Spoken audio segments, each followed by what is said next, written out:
हमारा अगला टॉपिक है position of lanthanides in periodic table. अब पीरियोडिक टेबल में लैंथेनाइड एलिमेंट्स कहाँ प्लेस किए गए, इसके बारे में हम चर्चा करने वाले हैं या फिर डिस्कस करने वाले हैं। अब हम लोग को पता है कि lanthanide elements are 14 in number and remember these elements follow lanthanum. तो अब पीरियोडिक टेबल में जितने भी लैंथेनाइड्स है यानी सेरियम से लेके लुटेटियम तक के सब लैंथेनम के साथ ही प्लेस किए गए। सो याद रखे, all lanthanides all lanthanides are placed along with lanthanum in periodic table यानी हम कह सकते हैं कि 15 जो एलिमेंट्स हैं, all the 15 elements including lanthanum are placed in a same group of the periodic table. अब देखें कि इनकी पोजीशन कहां पे है। याद रखें, lanthanide elements are placed in third B group of the periodic table और रो कौन सा आएगा, sixth row. So third B और सिक्स्थ रो में लैंथेनाइड एलिमेंट्स को प्लेस किया गया है। So remember these elements are placed in third B group and in the sixth period of periodic table। अब दूसरी बात आप ये समझ लो कि इतने सारे एलिमेंट्स एक ही पोजीशन पे हम लोग मेंशन नहीं कर सकते यानी इंडिकेट नहीं कर सकते। इसलिए देखो, एग्जैक्ट पोजीशन तो थर्ड बी ग्रुप है with reference to the sixth period, लेकिन उनको इंडिकेट किया जाता है at the bottom of the periodic table. Periodic table के नीचे एक सीरीज होती है लैंथेनाइड सीरीज, वहां पे पूरे के पूरे 14 elements cerium to lutetium indicate होते हैं। लेकिन उन सभी की पोजीशन क्या होती है पीरियोडिक टेबल में, third B group and sixth row. So it was all about the position of lanthanide elements. Now let's discuss electronic configuration. Electronic configuration. अब देखिए, इलेक्ट्रॉनिक कॉन्फ़िगरेशन लैंथेनाइड एलिमेंट्स का जब आप लिखते हो तब आपको महसूस होता है कि last 3 shells are incompletely filled. So याद रखे, last 3 shells are incompletely filled in case of inner transition elements। अब लैंथेनाइड एलिमेंट का जब आप इलेक्ट्रॉनिक कॉन्फ़िगरेशन लिखो तो आपको महसूस होगा, वो आएगा। सो general electronic configuration, general electronic configuration of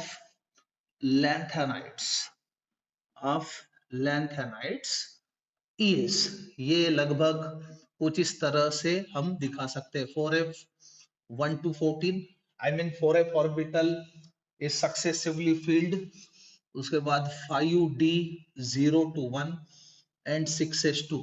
this is the general electronic configuration of lanthanide elements। लेकिन आपको एक चीज समझना होगा कि ये 3 एलिमेंट्स कौन कौन से, cerium, gadolinium and lutetium have electron in 5d orbital.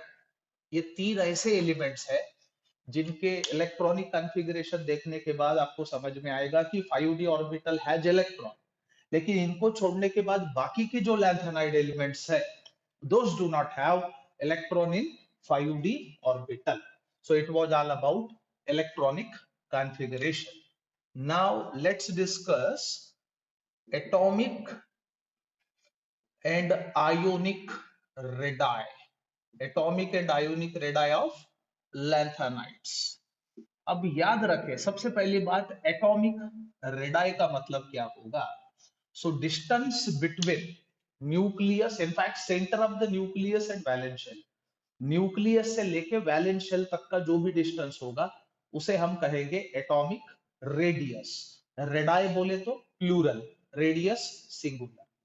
Ionic radii बोले तो आयन के लिहाज से, with respect to ion, same thing, when expressed it is known as ionic radius. Ionic radius बोले तो singular, radii plural.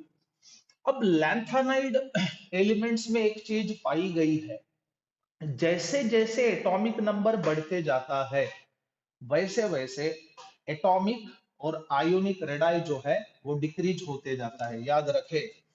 So atomic atomic and ionic radii go on decreasing go on decreasing with increase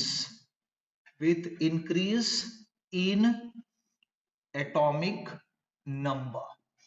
यानी जैसे जैसे atomic number बढ़ते जाएगा वैसे वैसे atomic size जो है वो घटते जाएगा, छोटा होते जाएगा। यानी हम बोल सकते हैं कि लैंथेनम इज बिगर, यानी बड़ा, यानी एटॉमिक साइज जिसका होगा, व्हाइल लुटेटियम जिसका एटॉमिक नंबर सबसे ज्यादा है is smaller in atomic size. यानी हम बोल सकते हैं कि लैंथेनम का एटम सबसे बड़ा होगा, यानी एटॉमिक रेडियस इसका बड़ा होगा, जबकि इसका एटॉमिक नंबर छोटा है। लेकिन लुटेटियम का एटॉमिक नंबर भले ही बड़ा है लेकिन एटॉमिक रेडियस सबसे छोटा होगा। इस चीज को लैंथेनाइड कॉन्ट्रैक्शन कहा जाता है। सो याद रखे, this is known as lanthanide contraction. इसे हम लोग क्या कह सकते हैं, लैंथेनाइड कॉन्ट्रैक्शन। अगले लेक्चर में हम लोग लैंथेनाइड कॉन्ट्रैक्शन के बारे में डिटेल में चर्चा करें।